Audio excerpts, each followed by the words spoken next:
اگر میخواین عصاره‌گیری خوبی داشته باشید حتما این نکات رو رعایت کنید. قدم اول درجه آسیابه که باید اون رو متناسب با دستگاهتون ست کنید. برای بسکت دبل سایز 58 باید 18 گرم قهوه استفاده کنید.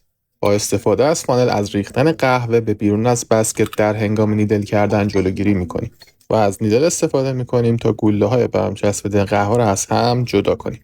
برای اینکه بخواید قهوه‌تون داخل بسکت یک دست و یک نواخت پخش بشه باید از لولر استفاده کنید. و بعد با استفاده از تمپر قهوه‌تون رو متراکم و فشرده کنید. و پاک اسکرین باعث میشه که طول عمر دستگاهتون افزایش پیدا کنه و عصاره‌گیری یک نواختری داشته باشید. قبل از عصاره‌گیری بهتره که چند ثانیه از دستگاهتون خروجی آب بگیرین تا آب‌های سرد کامل از دستگاه خارج بشن و لوله و اتصالات دستگاهتون کامل گرم بشن. بعد از بستن پورتا فیلتر 3 ثانیه مهلت دارین تا عصاره‌گیریتون رو شروع کنید. در غیر این صورت باعث میشه که قهوه‌تون طعم سوخته بده و هر وقت دیدید که رنگ خروجی عصاره‌تون داره کم رنگ میشه بهتره که قطعش کنید.